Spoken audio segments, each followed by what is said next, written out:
계절맞이 청소.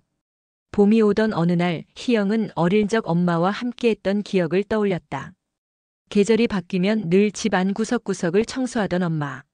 먼지가 쌓인 창틀, 눅눅한 옷장, 바닥 구석까지 손수 닦으시며 깨끗한 집에서 새 계절을 맞아야지라고 말씀하셨다. 어릴 적에는 귀찮고 번거로워 싫다고 투덜거렸지만 이제 성인이 된 희영은 그 마음을 조금씩 이해하게 되었다. 엄마가 세상을 떠난 뒤 희영은 자연스럽게 그 계절맞이 청소를 이어갔다. 먼지를 털고 바닥을 닦고 창문을 활짝 열며 집안을 정리하다 보면 마치 엄마가 옆에서 손을 잡아주는 듯한 느낌이 들었다. 청소를 마치고 나면 집안에는 정갈함과 함께 평온함이 스며들었다. 어느 날 창가에 앉아 햇살을 받으며 정리된 집을 바라보던 희영은 알았다. 엄마가 남긴 습관 속에는 단순한 청소 이상의 사랑이 담겨 있었다는 것을. 자식들이 편안하게 깨끗한 마음으로 하루를 맞이하기를 바라는 마음, 계절마다 새 출발을 응원하는 마음. 그 마음이 바로 희영의 일상 속에서도 계속 살아 숨쉬고 있었다. 희영은 작은 미소를 지으며 창문을 활짝 열었다. 먼지 하나 없는 집 안과 햇살 속에 스며든 엄마의 기억이 오늘 하루도 그녀를 따뜻하게 감싸주었다. 골목의 벤치.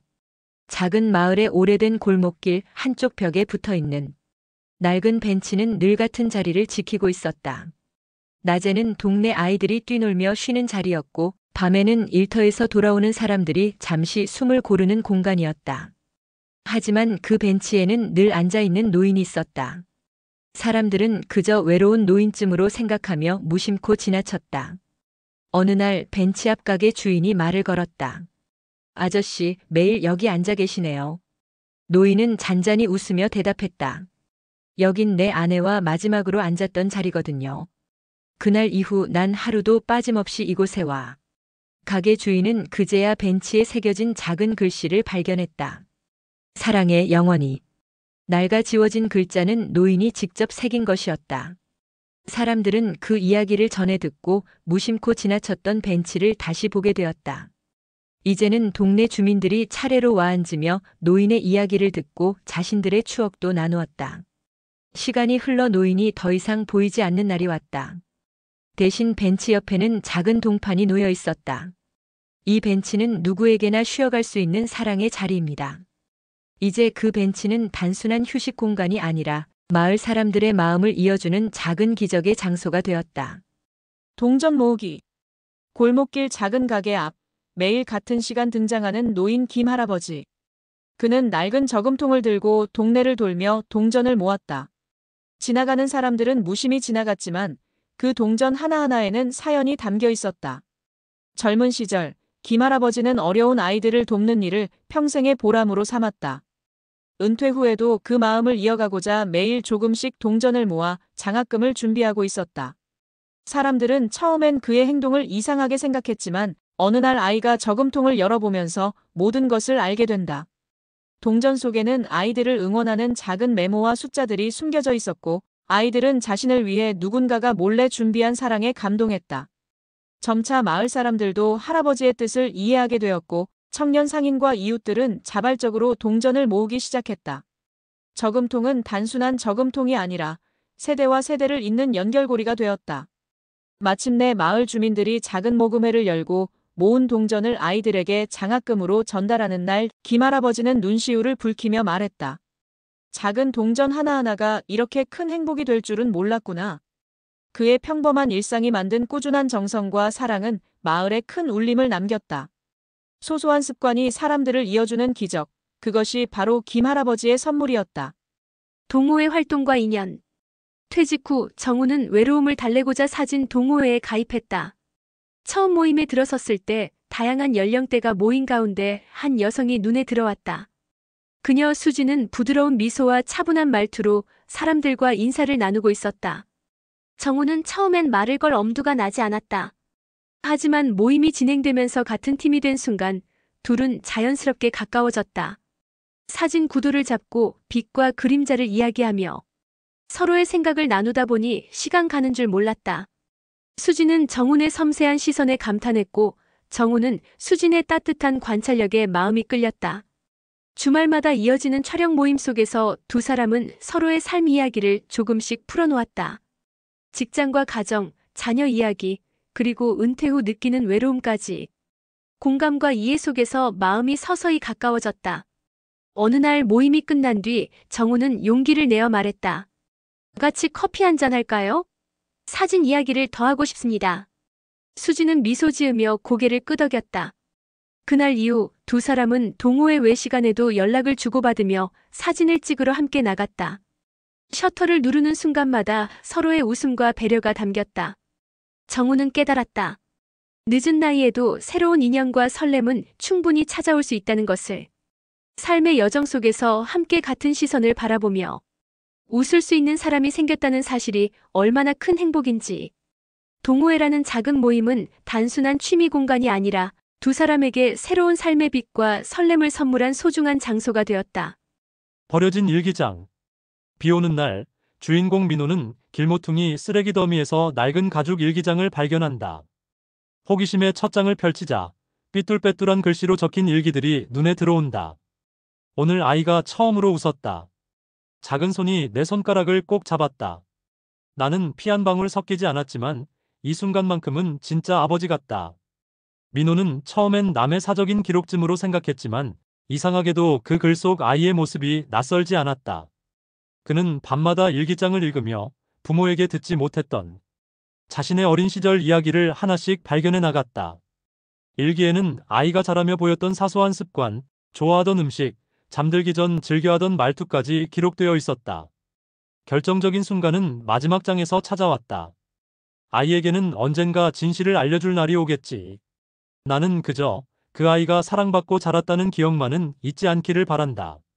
나를 아버지라 부르지 않아도 좋다. 다만 그 아이가 웃을 수 있다면 그걸로 충분하다. 민호는 손을 떨며 마지막 문장을 읽고서야 깨달았다. 그 일기장은 자신을 키워준 양부가 남긴 기록이었다. 친부모가 곁을 떠난 뒤 양부는 친부모보다 더 깊은 사랑과 믿음으로 자신을 품어주었던 것이다.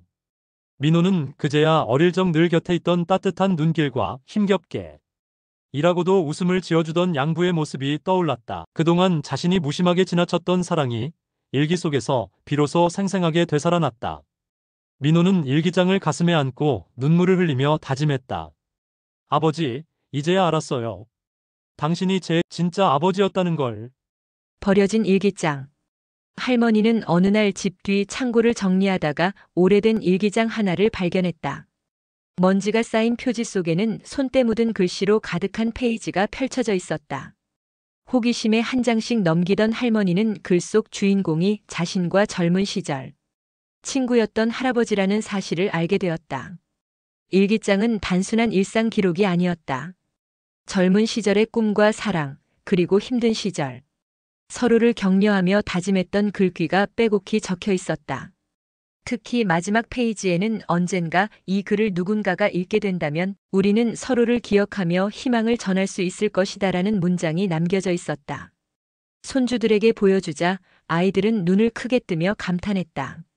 할머니, 할아버지가 이렇게 멋진 분이었어요? 할머니도 한참을 울컥하며 그동안 몰랐던 할아버지의 깊은 마음과 사랑을 느꼈다. 결국 가족들은 일기장의 내용을 바탕으로 작은 전시회를 열었다. 사진과 일기, 젊은 시절 기록들을 한자리에서 볼 수 있는 전시였고 마을 사람들까지 모여 감동을 나누었다. 일기장은 이제 단순한 개인 기록이 아니라 세대와 세대를 잇는 소중한 이야기로 변모했다. 버려진 듯 보였던 낡은 일기장이지만 그것은 오히려 가족과 이웃에게 희망과 사랑을 전하는 매개체가 되었고 할머니와 손주들은 평생 잊지 못할 따뜻한 추억을 만들게 되었다. 어린 나이에 큰 병으로 병원에 장기간 입원해 있는 민준 10세.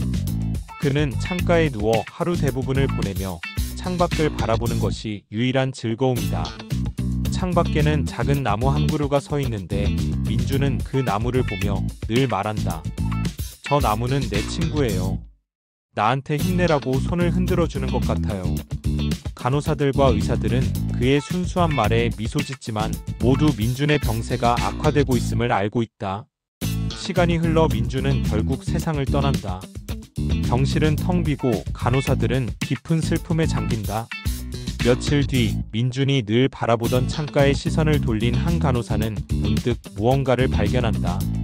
나무 밑에 작은 팻말이 놓여 있었던 것. 거기에는 이렇게 적혀 있다. 민준이를 위해 심은 희망의 나무병원 가족 모두의 마음을 담아. 알고 보니 민준이 입원하기 전 병원 직원들과 환자 가족들이 작은 희망을 나누기 위해 몰래 심어둔 나무였던 것이다.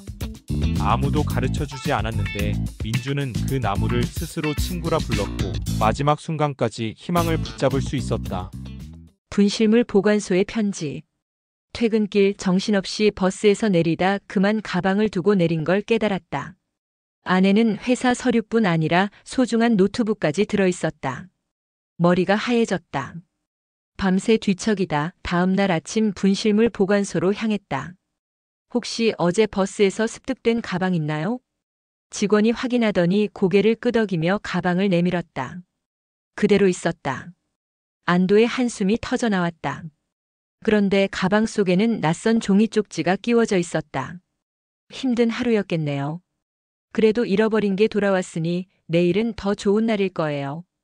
짧은 글씨였지만 또박또박 정성스럽게 적혀 있었다. 순간 가슴이 뭉클했다. 단순히 물건이 돌아와서가 아니었다. 모르는 누군가가 내 하루를 헤아려 주었다는 사실이 뜻밖의 위로가 되었다.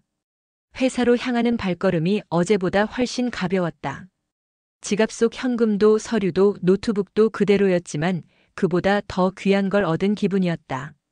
그날 이후 나는 종종 작은 메모지를 가방에 넣고 다녔다. 언젠가 또 다른 누군가가 나처럼 길을 잃고 힘들어할 때 짧은 한 줄의 말로 마음을 건네주고 싶어서였다. 사라진 신고자. 늦은 밤 경찰서 112 상황실에 한 여성의 다급한 신고 전화가 걸려온다. 살려주세요. 누군가 들어왔어요. 경찰은 즉시 출동하지만 신고 주소지에는 인기척조차 없다. 문은 굳게 잠겨 있고 이웃들도 아무 소리도 듣지 못했다고 한다. 이상한 점은 며칠 뒤 또다시 같은 목소리로 신고가 들어온다는 것이다. 경찰은 장난 전화라 단정하려 하지만 목소리 속의 두려움은 거짓이라 보기엔 너무도 절실했다.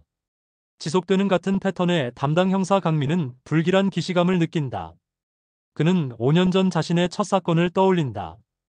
그때도 똑같이 다급한 목소리의 여성이 구조를 요청했지만 도착했을 땐 이미 피해자는 목숨을 잃은 뒤였다. 강민은 끝내 구하지 못한 그 사건을 지금껏 마음속에 짐처럼 안고 있었다. 그런데 이번에 걸려온 신고자의 목소리가 그때 숨진 피해자의 것과 너무도 똑같았던 것이다. 강민은 망령이 장난을 치는 게 아닐까라는 동료들의 농담에도 불구하고 집요하게 수사를 이어간다. 그러던 어느 날 같은 동네의 낡은 아파트에서 또다시 긴급 신고가 걸려온다. 현장에 뛰어든 그는 이번엔 마침내 위험에 처한 한 여성을 구출하는 데 성공한다. 충격적인 건 신고 전화의 주인공은 구조된 여성이 아니라는 사실이었다. 누구도 전화를 걸지 않았는데도 말이다. 강민은 깨닫는다. 자신이 구하지 못했던 과거의 피해자가 끝내 또 다른 생명을 살리기 위해 목소리를 남겼다는 것을. 무전기에 남은 마지막 기록 속에서 희미하게 들려온 단어는 고마워요. 그것은 오랜 죄책감에 사로잡혀 있던 강민의 영혼을 해방시키는 한마디였다. 사직서 앞에 고민. 30대 중반 지우는 회사 책상에 놓인 사직서를 바라보고 있었다. 연이은 야근과 끝없는 보고, 인정받지 못하는 노력들. 마음속에서는 이미 사직서를 써내려가는 자신을 상상했지만 펜을 들고도 멈칫거렸다. 그때 휴대폰 알림이 울렸다. 오래된 친구 민재가 보내온 메시지였다. 힘들면 언제든 털어놔. 내가 잘하고 있다는 걸 잊지 마. 지우는 잠시 멈춰 생각했다. 친구는 늘 그렇게 그의 마음을 살피며 아무 말 없이 곁에 있어 주었다. 지우는 조용히 친구에게 전화를 걸었다. 민재야, 나 정말 지쳤어. 이제 못 버틸 것 같아. 민재는 담담하게 말했다. 그렇다면 쉬어도 돼. 하지만 포기하지 말고 왜 시작했는지를 떠올려봐. 너만의 가치를 잃지 말라고. 통화를 마친 지우는 다시 사직서를 바라보았다.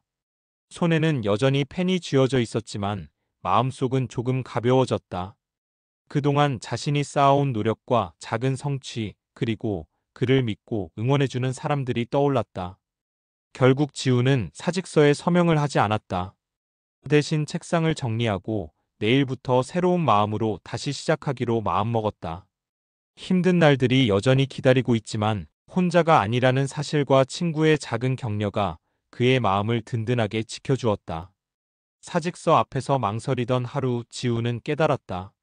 진정한 용기는 회피가 아니라 다시 일어서는 데 있다는 것을.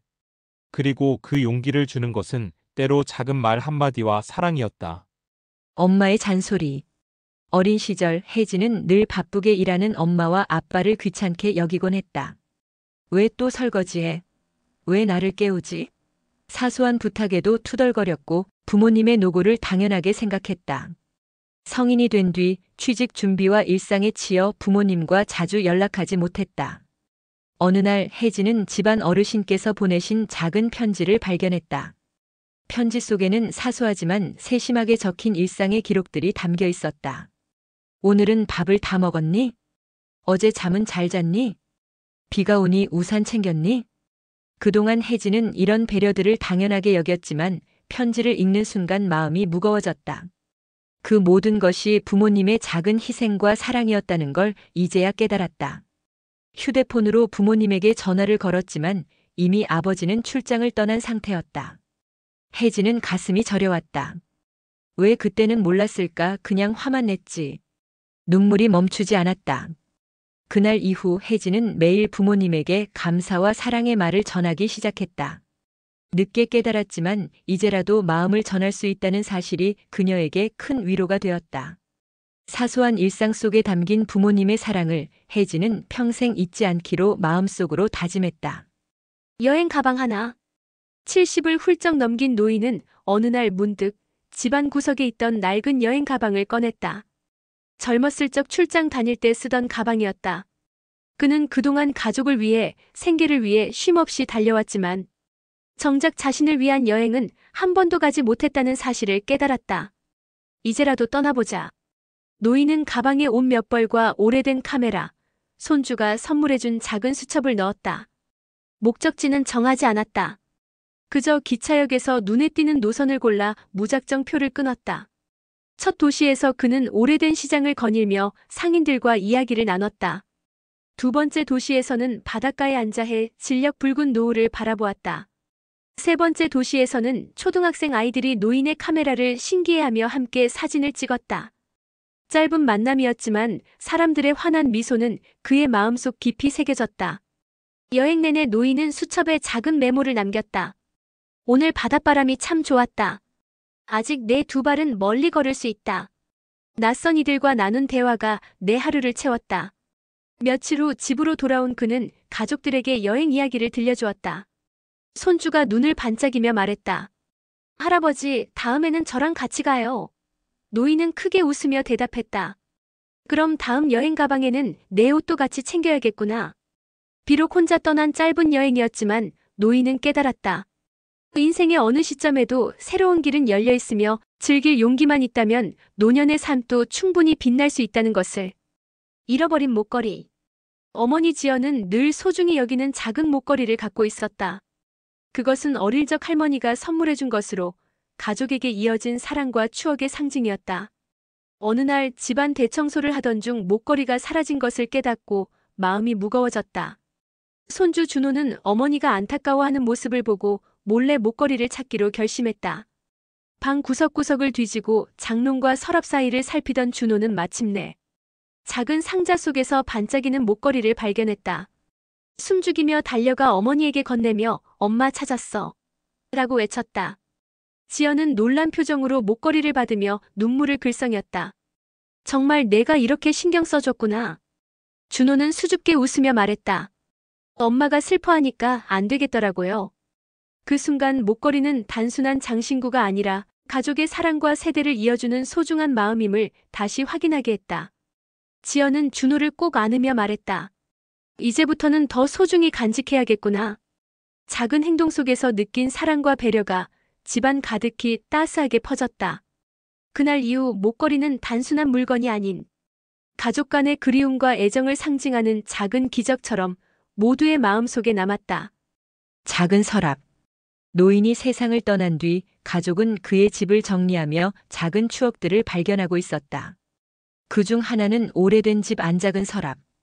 평소 가족들이 거의 열어보지 않았던 서랍이었다.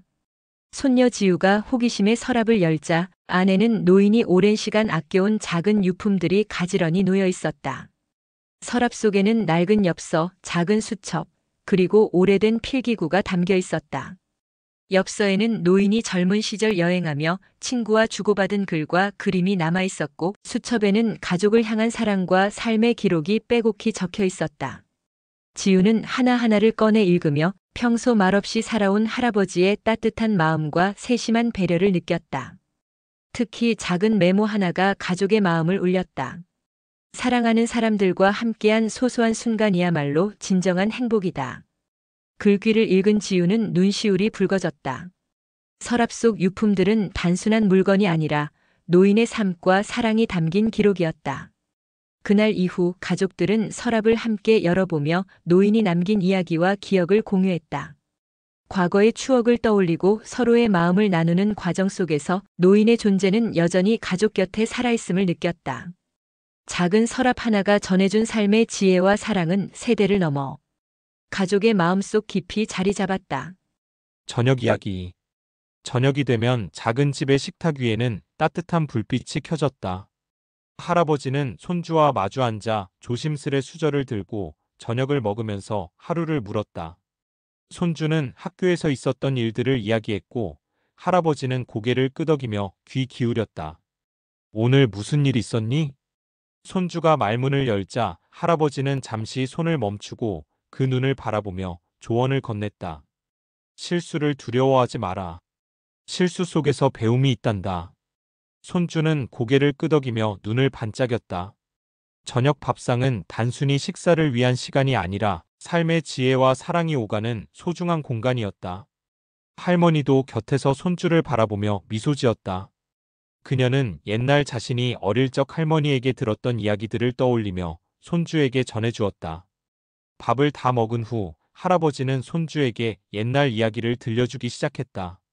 전쟁터에서 돌아온 사람들의 용기, 젊은 날 연인과 나눈 첫사랑의 설렘, 그리고 세상에서 가장 소중한 가족의 의미까지. 손주는 눈을 크게 뜨고 한 단어도 놓치지 않으려는 듯 집중했다. 할아버지, 저도 나중에 사람들에게 이런 이야기를 들려줄 수 있을까요? 할아버지는 손을 잡고 미소 지었다. 물론이지. 내 마음이 따뜻하다면 이야기의 힘은 내 손 안에 있단다. 그날 밤 손주는 잠자리에 누워 저녁 밥상과 이야기 속에서 배운 교훈들을 마음속으로 되새겼다.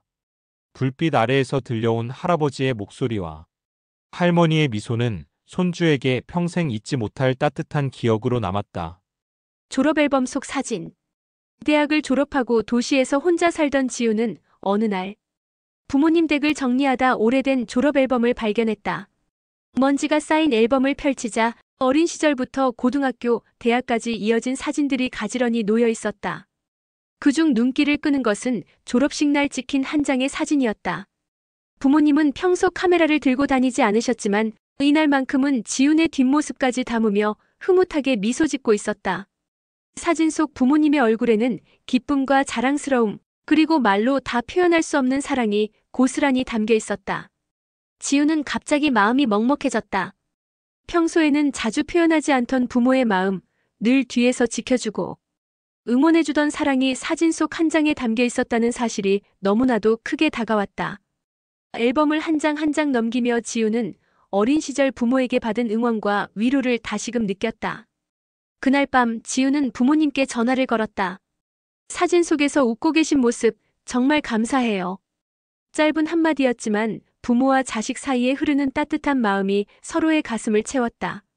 졸업 앨범 속 한 장의 사진이 세월이 흘러도 변치 않는 부모의 사랑을 다시금 일깨워준 순간이었다. 주말 여행. 민수와 은정은 한동안 바쁘게 살아오느라 둘만의 시간을 잊고 지냈다. 아이들은 이미 성인이 되어 집을 떠났고 부모님을 돌보느라 주말마다 분주했다. 그러다 문득 우리 언제 마지막으로 둘이 여행을 갔었지? 라는 민수의 말에 은정은 잠시 멍해졌다. 기억을 더듬어도 한참 전이었다. 결국 두 사람은 큰 계획 없이 가볍게 가방을 꾸려 바닷가 마을로 떠났다. 차 안에서 흘러나오는 옛 노래는 그들의 청춘을 불러왔다. 은정은 창밖을 바라보다 미소 지었다. 당신, 그때도 이 노래 틀어줬잖아. 신혼여행 가던 길에. 민수는 웃으며 대답했다. 그땐 내가 멋 좀 부려보겠다고 테이프 꽂고 따라 불렀지. 두 사람의 대화는 자연스레 추억을 더듬었고 차 안에는 오랜만에 따뜻한 웃음이 번졌다. 도착한 바닷가는 조용하고 한적했다. 파도 소리에 맞춰 발자국을 남기며 걷던 은정이 발걸음을 멈췄다. 민수야, 우리 참 많이 변했지? 하지만 이렇게 바다를 보니까 다시 처음 같아. 민수는 그녀의 손을 잡으며 말했다. 은정아, 내가 있어 내 인생이 든든했어. 늘 고맙고 앞으로는 우리만의 시간도 더 만들자. 붉게 물든 노을 아래 두 사람은 한동안 말없이 바다를 바라봤다. 서로의 손을 꼭 잡은 채 긴 세월이 주는 무게보다 더 깊어진 사랑을 확인했다. 돌아오는 길, 차 안 공기는 오래전 첫 여행처럼 설렘으로 가득 차 있었다. 지나가는 미소. 아침 출근길 엘리베이터 문이 열리자 낯선 여자가 서 있었다. 같은 아파트에 사는 주민 같았지만 평소에 본 적은 없었다. 어색하게 눈을 피하려던 순간 그녀가 먼저 환하게 웃으며 말했다. 좋은 아침이에요. 순간 마음이 멈칫했다. 늘 바쁜 출근길에선 무표정한 얼굴들이 전부였는데 그 짧은 미소 하나가 낯설 만큼 따뜻했다. 나는 얼떨결에 아네. 좋은 아침입니다라고 대답했다. 엘리베이터는 금세 1층에 도착했고 우리는 각자의 길로 걸어갔다. 하지만 발걸음을 옮기면서도 방금 전의 미소가 자꾸 떠올랐다. 이상하게도 무거웠던 마음이 조금 가벼워진 느낌이었다. 회사에 도착하니 여느 때처럼 산더미 같은 업무가 기다리고 있었지만 아침의 짧은 순간 덕분인지 마음가짐이 달라져 있었다. 동료에게도 무심코 오늘도 힘내자고 먼저 말하게 되었고 분위기도 조금은 밝아졌다. 하루를 마치고 집에 돌아오면서 나는 생각했다. 아침에 그 한 번의 미소가 내 하루를 이렇게 바꿔놓을 줄이야. 다음 날 다시 엘리베이터 앞에 섰다. 이번엔 내가 먼저 낯선 이웃에게 인사를 건넸다. 좋은 아침이에요. 상대방은 잠시 놀란 듯 하다가 이내 미소를 지었다. 그렇게 작은 인사 하나, 짧은 미소 하나가 서로의 하루를 조금씩 따뜻하게 만들고 있었다. 집 앞의 벤치. 작은 시골 마을. 집 앞에 놓인 오래된 벤치는 세월의 흔적을 고스란히 품고 있었다. 매일 그곳에 앉아 지나가는 이웃들과 이야기를 나누던 희영은 남편이 세상을 떠난 후에도 늘 같은 자리에 앉았다. 사람들은 그저 동네에 오래된 벤치가 하나 있을 뿐이라 생각했다. 그러던 어느 날 이웃이 수리를 도와주겠다며 벤치를 들어올리자 그 밑바닥에 새겨진 글씨가 나타났다. 내 사랑 희영, 힘들 땐 이곳에 앉아 잠시 쉬어가오. 순간 희영의 가슴은 먹먹해졌다. 평생 말없이 성실하기만 했던 남편이 자신을 위해 직접 만든 벤치였다는 사실을 이제야 알게 된 것이다. 그제야 희영은 떠오르는 기억들이 있었다. 장마철에도 벤치를 덮어주던 남편의 손길, 늘 벤치 앞을 정리해두던 모습들. 모든 것이 단순한 습관이 아니라 자신을 향한 사랑의 표현이었음을 깨달았다. 희영은 벤치에 앉아 조용히 눈을 감았다. 바람이 불어와 남편의 목소리가 들려오는 듯했다. 희영아, 힘들면 언제든 여기 앉아 쉬어요. 눈가가 젖어들었지만 마음속에는 따뜻한 위로가 스며들었다. 벤치는 더 이상 낡은 나무 의자가 아니었다. 그것은 남편이 남긴 마지막 품이자 평생의 사랑이 담긴 자리였다. 짧은 통화. 민수는 늘 아버지가 무뚝뚝하다고 생각했다. 회사에서 지친 하루가 끝나면 아버지에게서 오는 전화는 늘 똑같았다. 밥은 먹었냐? 응, 먹었어. 그래, 알았다. 단 몇 초 만에 끊어지는 통화. 민수는 답답했고 때로는 서운했다. 사랑한다는 말 한 번 못 들어본 아버지가 야속하기만 했다. 그러던 어느 날 갑작스러운 소식이 찾아왔다. 아버지가 쓰러졌다는 연락이었다. 병원으로 달려간 민수는 의식 없는 아버지를 바라보며 떨리는 손으로 휴대폰을 꺼냈다. 그 안에는 아버지의 발신 기록이 수없이 남아 있었다. 회사 야근할 때도, 출장지에 있을 때도, 심지어 새벽에도. 그 모든 전화의 시작과 끝은 단 한 문장이었다. 밥은 먹었냐? 민수는 그제야 깨달았다. 서툴고 무뚝뚝한 그 말이 아버지가 전할 수 있는 가장 깊은 사랑이었다는 것을. 며칠 후 장례를 마친 민수는 집으로 돌아와 휴대폰을 들었다.